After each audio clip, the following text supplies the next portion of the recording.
우리가 누가복음 15장에 나오는 아주 친숙한 이야기를 잘 알고 있습니다. 바로 돌아온 탕자의 이야기가 되겠습니다. 아버지의 품을 떠나서 이제 세상 밖으로 나간 그 아들은 사실 하나님의 품을 떠나서 자신의 힘으로 이 세상을 살아보려고 어렵게 애쓰고 아둥바둥하는 그런 인간의 모습을 그대로 잘 드러내준다라고 할 수가 있겠습니다. 동시에 묵묵히 그 아들을 기다릴 뿐만 아니라 그 아들이 이제 돌아왔을 때 맨발로 나가셔서 이제 그 아들을 품어주시고 또 그 아들을 회복시켜주시는 그 아버지의 사랑을 통해서 그런 죄인임에도 불구하고 끊임없이 기다려주시고 끊임없이 회복해 주기를 원하시는 그 하나님 아버지의 무한자비하신 사랑도 우리가 그 이야기를 통해 볼 수가 있게 되는 것이죠. 그런데 여러분, 우리가 잘 알고 있는 그 이야기 가운데 이제 모든 이야기에 하나의 초점이 있다면 바로 그 회복에 있을 것인데, 그 아들이 아버지와 다시 회복되어지는 관계에 있을 것인데, 그 회복이 비로소 시작되어지는 출발점이라고 할 수 있는 부분이 어디라고 여러분들 생각을 하십니까? 그 탕자 이야기 가운데 탕자의 삶이 회복되어지는 회복의 출발점, 그것은 사실 탕자가 그 집 나갔던 둘째 아들이 마음속에 내가 아버지께로 돌아가야겠다라고 하는 것을 결단하는 순간부터라는 것을 알 수가 있습니다. 그렇죠? 그리고 그 결단을 통해서 실제로 아버지께로 돌아갔을 때, 돌아가서 아버지를 만났을 때 비로소 그 삶이 회복되어지고 다시 한번 하나님 앞에 세워지는 것을 볼 수 있다라고 하는 것입니다. 오늘 이제 저희가 호세아서의 말씀을 계속 살펴보는 가운데 마지막 14장에 이르게 되었습니다. 오늘 이제 이 마지막 14장은 그 전체가 호세아 선지자의 마지막 설교라고도 할 수 있습니다. 마지막으로 외치는 그 메시지라고 하는 것이죠. 지금까지 호세아 선지자의 메시지는 주로 어떤 메시지였습니까? 이스라엘, 동족 이스라엘 민족이 얼마나 범죄했는가, 그 범죄를 드러내는 것이었습니다. 그렇죠? 이런저런 항목을 가지고 죄를 지었노라, 그런 죄들을 드러냈습니다. 그리고 나서는 그 죄의 결과로 분명한 하나님의 심판이 있을 것이다 라고 하는 부분들에 대해서 계속해서 강조해 주었습니다. 오늘 이제 마지막 애끓는 외침으로 이 선지자가 외치는 마지막 설교의 내용은요, 그 주가 무엇이냐면 이제 회개에 대한 말씀이 되어집니다. 그렇기 때문에 돌아오라 라고 이제 이야기를 하고 있다는 것이죠. 오늘 14장 1절은 그래서 이렇게 시작을 하는 것입니다. 이스라엘아, 내 하나님 여호와께로 돌아오라. 돌아와야 여기로부터 회복이 시작된다라고 이제 이스라엘 백성들에게 이야기를 해주시는 거죠. 오늘 이제 우리가 이 말씀을 통해서 회개라고 하는 부분에 대해서 좀 더 깊이 말씀을 통해 좀 생각을 해보려고 합니다. 말씀이 이야기해주는 참된 회개란 도대체 무엇인가? 그리고 그 참된 회개를 가능케 하는 근거가 무엇인가? 오늘 이런 부분들에 대해서 오늘 말씀을 통해 함께 나누고, 오늘 이 땅을 살아가는 성도들인 우리들에게 하나님께서 기대하시는 회개의 모습 우리가 다시 한번 살피면서 은혜를 나누면 좋겠다라고 하는 것입니다. 오늘 말씀은 무엇보다도 먼저 하나님께서 이스라엘 백성들에게 요구하시는 그 참된 회개가 도대체 어떤 모습일까 이야기해 줍니다. 그것을 요약을 하면 두 가지로 이야기할 수 있습니다. 그것은 먼저는 입술로 나의 죄를 고백하는 것입니다. 입술로 나의 죄를 고백하는 것. 그리고 두 번째는 그렇게 고백한 대로 삶 속에서 이제 변화가 되어지는 삶의 열매를 맺어야 된다. 이렇게 오늘 말씀 가운데 이야기하는 것을 보게 되어집니다. 오늘 먼저 2절 말씀이 이렇게 시작을 하죠. 우리 같이 읽었는데 다시 한번 읽어보시면 좋겠습니다. 2절 말씀을 같이 한번 읽습니다. 너는 말씀을 가지고 여호와께로 돌아와서 아뢰기를 모든 불의를 제하시고 선한 바를 받으소서. 우리가 입술로 수송아지를 대신하여 주께 드리리다. 이 말씀을 좀 잘 이해하기 위해서 우리가 몇 가지 오해할 만한 그런 그 부분들을 좀 짚고 넘어야 될 것 같습니다. 오늘 이 2절 말씀 가운데 너희는 말씀을 가지고 여호와께 나와서 회개하라, 이런 말씀이 나옵니다. 그죠? 너희는 말씀을 가지고, 여기서 말하는 말씀은 하나님의 말씀이 아닙니다. 그러니까 하나님의 말씀, 성경이 아니고 우리 입에서 나오는 말을 말하는 거예요. 그러니까 여러분들이 하나님 앞에 회개하기를 원합니까? 여러분들의 입술로 고백을 해야 합니다라고 이제 오늘 말씀 이야기하고 있다라고 하는 것입니다. 오늘 2절 말씀해 보면 중간에 또 선한 바라고 하는 개념이 나오죠. 우리의 선한 바를 받으소서. 이거 도대체 무슨 의미가 되겠습니까? 좋은 것, 하나님이 기뻐하신 것, 이런 뜻이 될 텐데요. 선한 행위, 선한 행실을 말하는 것이 아니고 입술의 고백 그 자체가 바로 선한 것이다, 이렇게 이해를 하시면 되겠습니다. 그러니까 2절 말씀이 조금 이해하기가 어려운데 이렇게 이해를 하시면 되죠. 자, 여러분들이 하나님께 회개하기를 원합니까? 여러분들의 입술로 하나님 앞에 나와서 죄를 고백하기 바랍니다. 그 입술로 죄를 고백하는 것이 수송아지를 잡아서 하나님 앞에 제사 드리는 것보다 훨씬 더 귀한 것입니다. 훨씬 더 바른 것입니다. 하나님이 기뻐하시는 좋은 것, 선한 것입니다. 이렇게 이야기를 하고 있다라고 하는 것입니다. 자, 그러면 우리는 이런 질문을 하게 되죠. 그렇다면 우리가 하나님 앞에 회개한다라고 했을 때 하나님께 나와서 죄를 질 때마다 하나님 잘못했어요 하면 다 끝나는 것인가? 이런 질문이 혹시 생기지 않습니까? 말씀으로 죄를 고백하는 것, 나의 입술로 죄를 고백하는 것이 중요하다라고 이야기할 때 과연 그것이 그러면 우리가 죄를 질 때마다 하나님 잘못했습니다, 끝, 이렇게 하면 된다라고 이야기하느냐라고 하는 것입니다. 사실은 오늘 말씀 가운데 입술로 고백한다라고 하는 것은 사실 이미 마음이 움직인 상태를 전제하는 것입니다. 이게 무슨 말입니까? 이미 입술로 고백하기 이전에 어떤 일이 있습니까? 마음속에 우리의 지금 현 상태가 하나님께서 원래 기대하셨던 상태로부터 멀리 떠나 있다라고 하는 것을 인정하는 것입니다. 그렇기 때문에 지금 내가 이 상태로 계속 살아가다 보면 하나님의 분명한 심판과 진노에 처할 수밖에 없다라고 하는 것을 인정하는 거예요. 그리고 이 나의 현 상태에서 구원을 받을 수 있는 유일한 길은 하나님의 은혜밖에 없다라고 이야기하는 것이죠. 그 자각 가운데 이제 내가 이러이러한 범죄를 하나님께 지었습니다라고 고백하는 것, 이것이 바로 입술의 열매다라고 하는 것입니다. 단지 마음에 부담이 있다고 해서, 단지 머릿속에 깨달음이 있다고 해서 회개가 다 되는 것은 아닐 것입니다.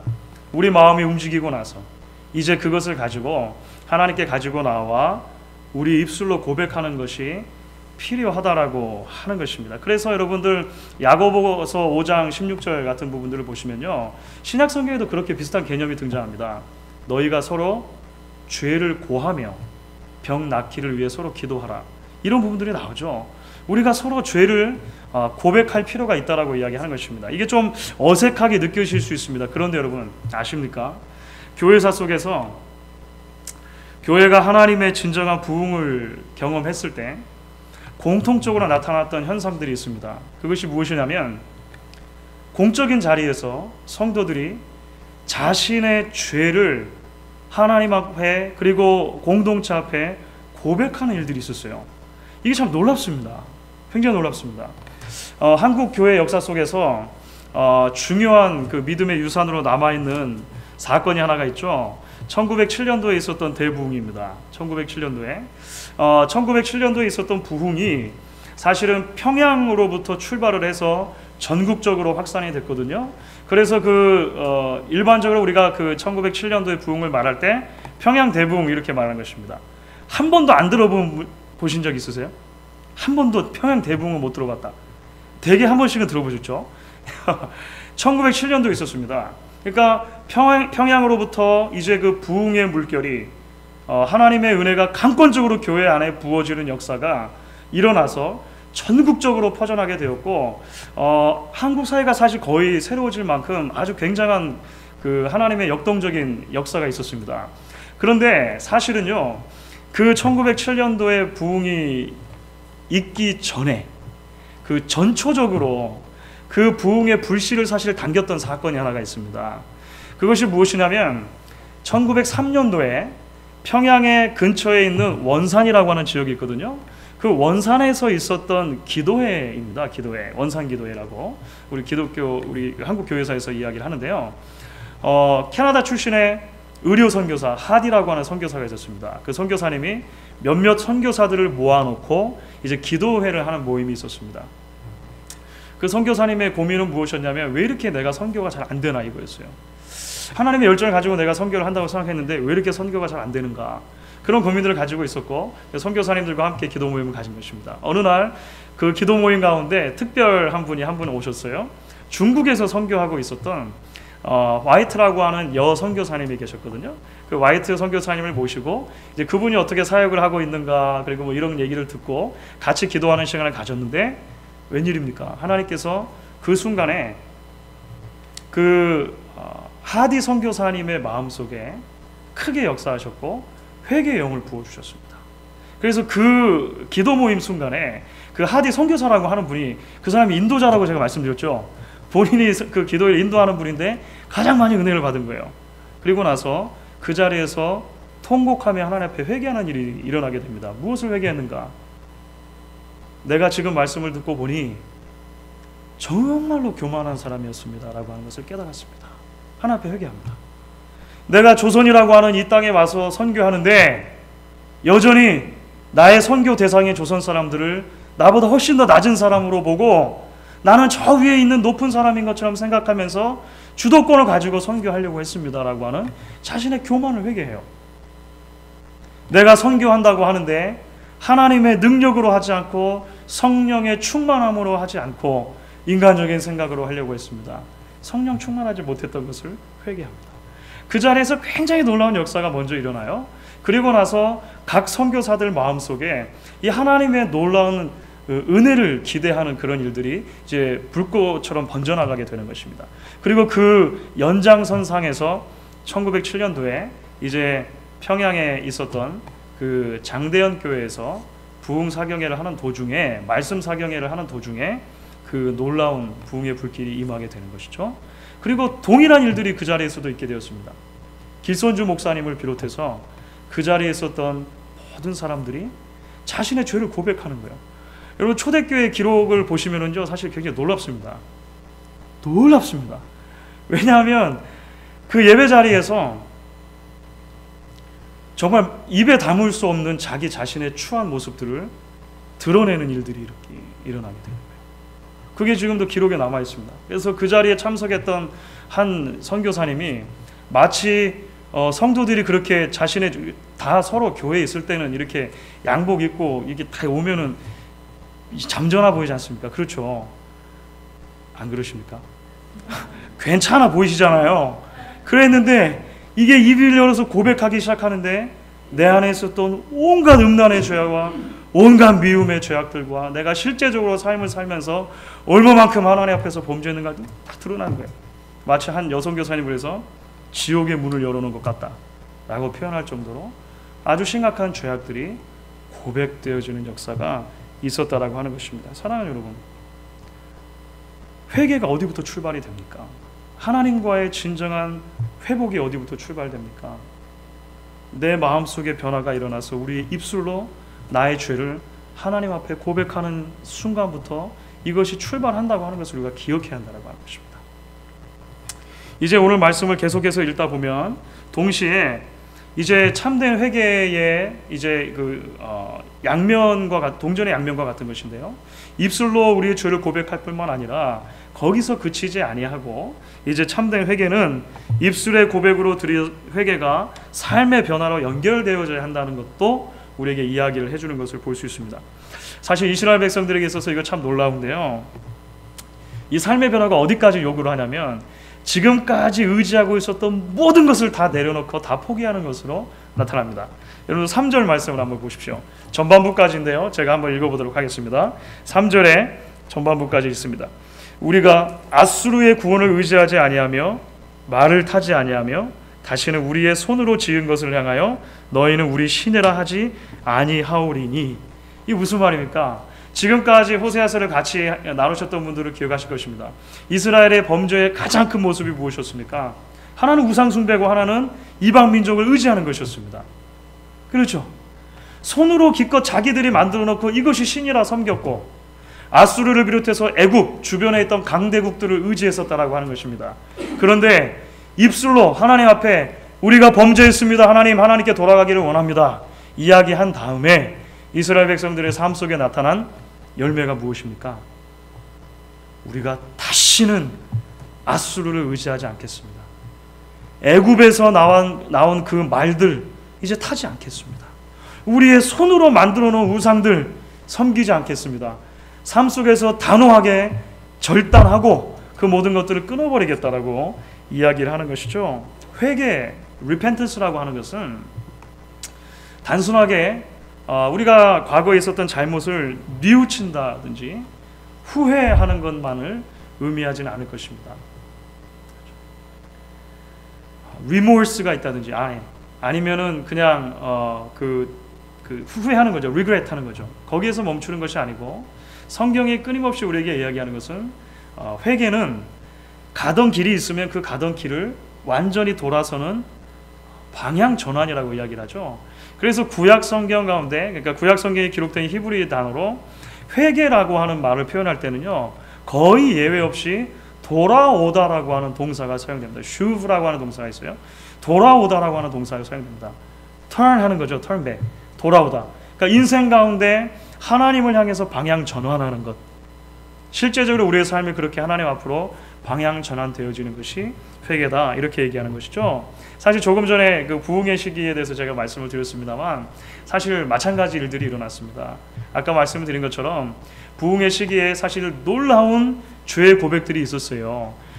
정말 공적인 자리에서 사실 어디까지 심지어 고백을 하게 되냐면 교회 중직 가운데 내가 사실은 과거에 살인죄를 저질렀노라 이렇게 고백하는 사람도 있었어요. 이게 보통 일이 아니죠. 보통 일이 아니죠. 길손주 목사님 같으신 경우에는요, 내가 사실 옛날에 어떤 교회의 한 여인이 나에게 미국 달러로 하면 한 100불 정도 되는 돈을 맡겨놨는데 내가 그것을 훔쳐서 공금 유용했습니다. 이 길손주 목사님이 이런 고백을 하는 거예요. 그런데 여러분, 이런 입술의 고백으로만 당시의 일화들이 끝나지 않습니다. 정말 더 놀라운 일들이 그 이후에 벌어지는데요. 그렇게 하나님 앞에서 사람들 앞에서 죄를 고백한 이후에 어떤 일이 있게 되냐면 성도들이 이웃으로 사회 속으로 달려가서 실제로 자기가 죄를 범했던 일들에 대해서 책임을 지고 돌려놓는 일들이 벌어지게 되었습니다. 이게 참 놀라운데요. 내가 정말로 마음속으로 미워했던 사람, 용서가 되지 않은 사람 앞으로 찾아가서 그 앞에 무릎 꿇고 눈물을 흘리며 내가 정말로 당신을 미워했는데 이것이 잘못되었다는 것을 말씀을 통해 알았습니다. 나를 용서해 주시기 바랍니다. 그렇게 고백하는 역사가 있게 되었습니다. 내가 실제로 장사를 하면서 누군가의 돈을 이만큼 떼어먹은 일이 있었는데 그것이 하나님 앞에 회개가 되어질 때 입술로 고백할 뿐만 아니라 그 사람을 찾아가서 실제적으로 내가 이러한 죄를 당신에게 범했습니다. 용서해 주십시오. 그 돈을 다시 돌려주는 일이 있게 된 것입니다. 왜 부흥이 있었을 때 하나님의 은혜의 물결이 교회 안에만 머무르지 않고 교회 밖을 넘어서서 사회 전체로 퍼져나가는지 아십니까? 이러한 회개의 열매들이 있었기 때문에 그런 것입니다. 회개가 실제적으로 삶 속에 삶이 바꾸어지는 열매로 나타났다고 하는 것이죠. 그 가운데서 사회가 변화되어지는 일들이 일어나게 됐던 것을 우리가 발견하게 된다고 하는 것입니다. 사랑하는 여러분, 오늘을 살아가는 현대교회가 안고 있는 많은 문제점들 가운데 가장 긴박한 것 중에 하나가 있다면 그것은 아마 더 이상 교회가 회개라고 하는 제목으로 설교하기를 꺼려하는 것 때문이 아닌가, 이런 생각을 해보게 되어집니다. 강단의 책임이 되겠죠. 사실 우리를 앞서갔던 믿음의 선배들 가운데 청교도들이 있습니다. 청교도들은 이렇게 늘 이야기를 했습니다. 회개라고 하는 강을 건너지 않고서 구원이라고 하는 언덕에 이룰 수 없다. 항상 이렇게 얘기했습니다. 회개의 강을 건너지 않고서 구원의 언덕에 이룰 수 없다. 그런데 오늘날 많은 사람들은 회개라고 하는 말 자체가 듣기가 불편한 것으로 그렇게 생각이 되는 것 같습니다. 왜 그렇습니까? 회개 이렇게 얘기를 하면 이미 그 안에 내가 죄인이라고 하는 말이 포함되잖아요. 그렇죠. 그게 불편한 거죠. 불편한 겁니다.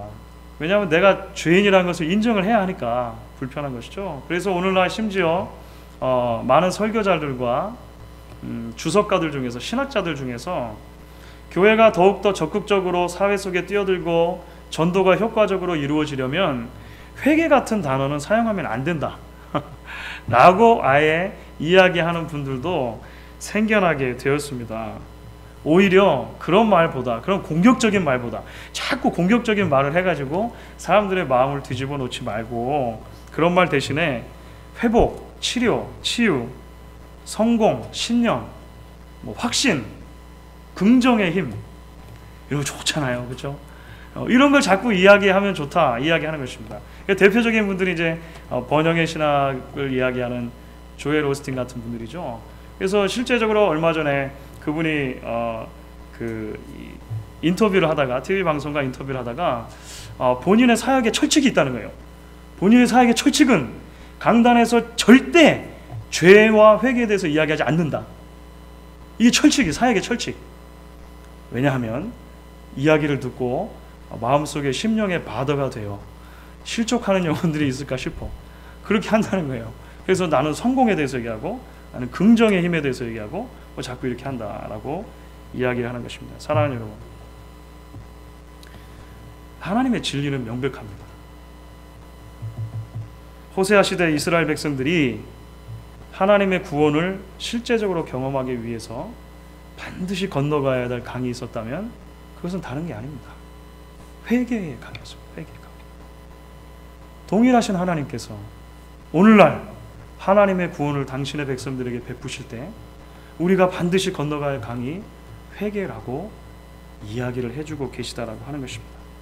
말씀을 통해 우리의 죄가 비추어지고 우리의 모습이 적나라하게 드러날 때 하나님 앞에 우리의 모습을 그대로 가지고 나아가서 회개하고 기도하고 우리의 죄악을 심각하게 하나님 앞에 쏟아놓는 진지함이 필요하다라고 오늘 말씀이 계속해서 이야기하고 있다라고 하는 것입니다.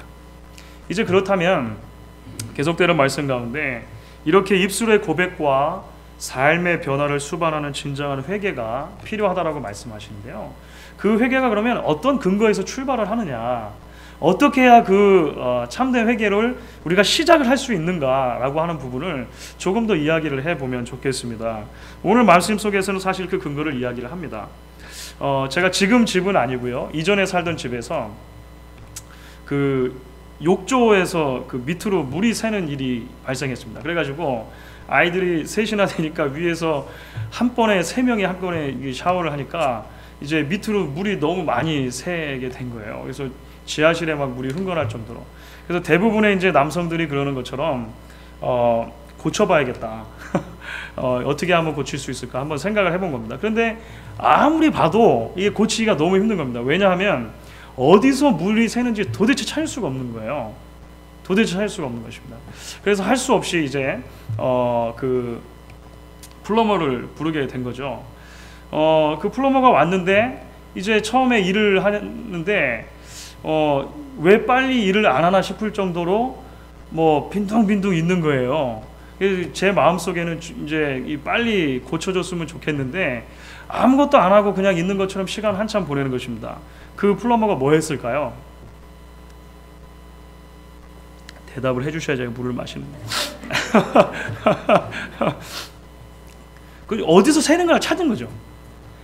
꼼꼼하게 정밀하게 살펴가지고 지금 물이 뚝뚝 떨어지는 곳은 눈에 보이지만 실제로 어느 부분에 균열이 가서 어디서 새는가는 눈에 잘 안 보이기 때문에 꼼꼼하게 이제 플래시라이트를 비춰가면서 찾는 것입니다. 그러니까 거기를 찾으니까 그 다음에는 이제 일이 진행이 빨라지는 거죠. 금방 그 원인을 가지고 이제 고치게 되는 것을 볼 수 있습니다.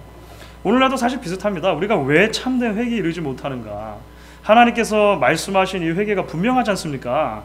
우리의 입술로 하나님 앞에 죄를 고백하고 우리의 삶이 변화되어지는 이 회개의 모습에 대해서 하나님께서 말씀하시는데요. 왜 이 회개가 시작이 안 되는 것입니까? 그 원인을 우리가 잘 모르고 있다는 것이죠. 그 근원을 우리가 잘 모르고 있다는 것입니다. 적어도 오늘 말씀 가운데는요, 그 회개의 근원이 되는 부분에 대해서 이제 3절 후반부에서 얘기를 해주는데요.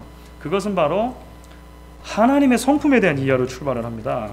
오늘 3절 후반부에 이렇게 이야기를 하고 있습니다. 이는 고아가 주께로 말미암아 긍휼을 얻음이니이다 할지니라. 짧게 나와서 조금 이 이야기가 어려울 수 있는데요. 이런 것이죠. 2절과 3절 말씀은 회개를 촉구하는 내용이었습니다. 이렇게 회개를 할 것이니라, 이렇게 이제 말씀하시는 거죠. 그 다음에 이야기하기를 이는, 그 이유는, 우리가 이렇게 회개할 수 있는 근거는, 이렇게 받아들이면 되겠습니다. 그렇죠? 우리가 그렇게 회개할 수 있는 근거는 무엇인가? 고아가 주께로 말미암아 긍휼을 얻음이니이다. 좀 엉뚱한 것 같죠? 그래서 사실은 여기서 무엇을 이야기하고 있는 것입니까? 하나님의 성품을 이야기하고 있는 것입니다. 하나님이 어떤 분이신가를 우리가 정확하게 깨닫고 그 하나님의 성품을 의지해야만 회개가 비로소 출발할 수 있다라고 이야기를 하는 것입니다. 그 하나님이 어떤 분이십니까? 긍휼하시는 하나님이라고 이야기하는 것입니다. 하나님의 긍휼이 얼마나 큰지, 그 긍휼이 어디까지 미칩니까? 사회 속에서 가장 보호받지 못하고 사회 속에서 가장 소외되기 쉬운 고아라고 하는 사람들에게도 하나님의 긍휼이 미칠 만큼 하나님의 사랑이 넘치도록 크다라고 하는 것을 발견하게 되었습니다. 재미있는 것은요, 여기서 사용되는 이 긍휼이라고 하는 이 히브리 단어의 어원이 사실은 이제 다른 단어하고 그 같은 어원을 가집니다. 그러니까 직접적으로 그 어원에서 나왔다기 좀 보기 힘든 부분이 있습니다만, 하여간 그 같은 의미를 가진 어원을 공유한다는 것이죠. 그 어원이 뭐냐면요, 어머니의 자궁입니다. 어머니의 자궁, 어머니의 뱃속을 말하는 거예요. 어머니의 뱃속을 말하는 단어에서, 자궁을 말하는 단어에서 이제 긍휼이라고 하는 단어가 연결이 됐다라고 이해를 하셔도 큰 무리는 없을 것 같습니다. 어머니가 아이 속에 새 생명을 10개월 동안 담고 있는 동안은 어머니의 생명과 이 아이의 생명이 연결되어져 있는 거죠. 탯줄을 통해서. 어머니가 먹는 게 아이가 먹는 거고요. 곧 어머니가 듣는 음악이 곧 아이가 듣는 음악이고요. 어머니가 보는 것이 곧 아이가 보는 것입니다. 그러니까 태교하죠. 태교. 그렇죠. 생명이 연결되어져 있다라고 하는 것이죠. 반대로 마찬가지입니다. 뱃속에 아이가 아프면 엄마도 아픈 거예요. 뱃속에 아이가 불편하면 엄마도 불편한 것입니다. 왜 그렇습니까? 생명이 연결되어 있기 때문에 그런 것입니다. 영어 단어에서 긍휼이라고 하는 단어, compassion이라고 하는 단어는 passion, 고난이라고 하는 단어하고 come이니까 함께, with라고 하는 단어입니다. 고난을 함께 나눈다라고 하는 것이 바로 영어 단어에서는 compassion이 되어지거든요. 그러니까 연결되어져 있다는 것과 굉장히 비슷한 개념으로 이해를 할 수 있다라고 하는 것입니다. 하나님께서 긍휼하시다고 하는 것이 도대체 무엇입니까? 하나님께서 우리와 생명으로 연결되어 있으시다라고 하는 것입니다. 우리를 이 땅에 내버려 두시고 죄를 지으면 이 죄에 합당한 심판을 줌으로 기뻐하는 신이 아니라고 하는 것이죠. 그 고난과 아픔 자체가 사실은 아버지 하나님이 누리시는 아픔 그대로라고 하는 것입니다. 어쩌면 이 본문에서는 어머니라고 하나님 부를 수 있을지 모르겠어요. 어머니 같은 이미지가 등장하는 것입니다. 새 생명과 연결되어져 있는 이미지죠. 그런 하나님의 사랑을 이야기하고 있는 것입니다. 하나님의 경고와 하나님의 심판에 대해서 이스라엘 백성들은 계속해서 말씀을 들었습니다. 동시에 그럼에도 불구하고 하나님께서 얼마나 이스라엘 백성들을 사랑하시는가, 그들을 회복하기를 원하시는가라고 하는 말씀을 들었던 것이죠. 그 이야기를 계속해서 들으면서, 그리고 실제로 그들이 아수를 통해서 심판을 받고 그럼에도 불구하고 완전히 다 진멸되지 않고 하나님의 은혜가 여전히 그들을 지속시켜 주시는 것을 보면서 계속해서 이스라엘 백성들이 깨달아가는 것이 무엇입니까? 하나님의 컴패션이죠.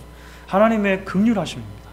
하나님의 생명이 우리의 생명과 연결되어져 있고 우리의 고통이 하나님의 고통과 연결되어져 있다라고 하는 것을 깨닫는 것입니다. 어떻게 회개가 출발합니까? 우리가 하나님이 어떤 하나님이신가라고 하는 것을 바르게 깨달아 알므로부터 출발하는 것입니다. 언젠가도 말씀드렸는데요. 신앙의 여정이라고 하는 것은, 우리의 신앙생활이라고 하는 것은 어쩌면 평생토록 하나님에 대한 오해를 풀어나가는 과정이라고 할 수 있을 것 같습니다. 그렇죠. 하나님에 대한 오해를 풀어가는 과정. 상당히 많은 경우에 있어서 우리가 하나님을 오해하고 있습니다. 하나님을 오해하기 때문에 하나님의 사랑의 개념에 대해서, 긍휼의 개념에 대해서, 하나님의 거룩과 공의의 개념에 대해서도 사실은 잘 오해하고 있는 경우들이 많다라고 하는 것이죠. 그 오해의 근거에서 신앙생활을 하니까 많은 경우에 있어서 우리가 피상적인 신앙생활을 하게 됩니다. 오늘 성경에 말하는 하나님은 긍휼히 여기시는 하나님이시라고 하는 것입니다.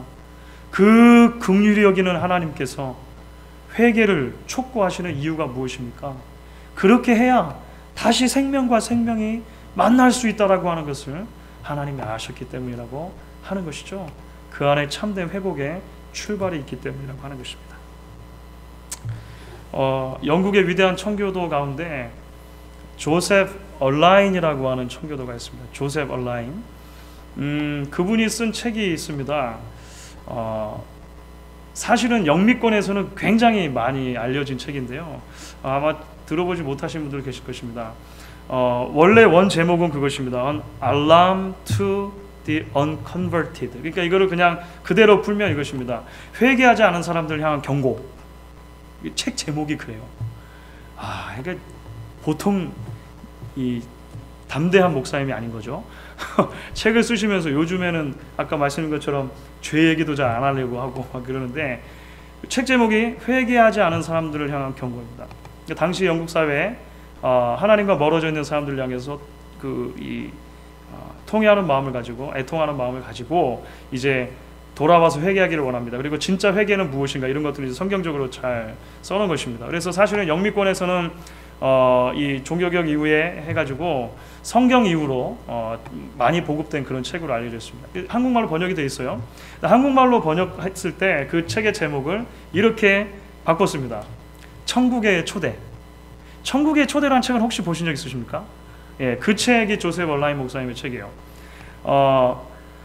처음에는 이게 원래 제목이 너무 세가지고 천국의 초대 조금 부드럽게 바꿨는가 보다 이렇게 생각을 했습니다. 저희가 이제 그 보면서 그랬는데, 사실은 이제 나중에 생각을 좀 정리를 하게 됩니다. 그것이 무엇이냐면, 사실은 회개하지 않은 자들을 향한 경고, 하나님 앞에 회개하지 않은 사람들을 향해서 경고의 말씀으로 주는 그 외침 자체가 사실은 천국의 초대와 맞닿아 있다는 것이죠. 마찬가지라고 하는 것을 발견하게 됩니다. 사실 오늘 말씀을 통해서 호세아 선지자가 이스라엘 백성들에게, 그리고 이제 시대를 초월해서 오늘을 살아가는 우리들에게 던지는 메시지의 핵심이 무엇입니까? 회개를 촉구하는 것입니다. 회개를 촉구하는 것이죠. 왜 회개를 촉구합니까? 이 회개를 촉구하는 것이야말로 하나님의 백성으로 이 땅을 사는 지름길로 우리를 부르는 초대라고 하는 것이죠. 천국의 초대가 이 안에 들어있다라고 하는 것입니다. 우리가 다시금 탕자 이야기로 돌아가 보죠. 탕자의 회개는 자신의 잘못을 깨닫고 아버지 집으로 돌아가기로 결심한 그 순간에 시작이 됩니다. 우리는 탕자 이야기의 나머지를 다 알고 있습니다. 아버지는 어떤 아버지이십니까? 사실은 탕자가, 둘째 아들이 내가 아버지께로 돌아가야겠다라고 마음 먹는 그 순간보다 훨씬 더 이전부터 그 아들을 적극적으로 기다리고 계셨던 아버지입니다. 아들을 향한 사랑을 한 번도 놓치지 않았던 긍휼하신 아버지라고 하는 것이죠. 아들이 나가서 돼지 주엽 열매를 얻어먹으며 힘들게 고생하는 그 고생이 사실 아버지의 아픔이었다라고 하는 것을 우리가 이야기를 통해 발견하게 되어집니다.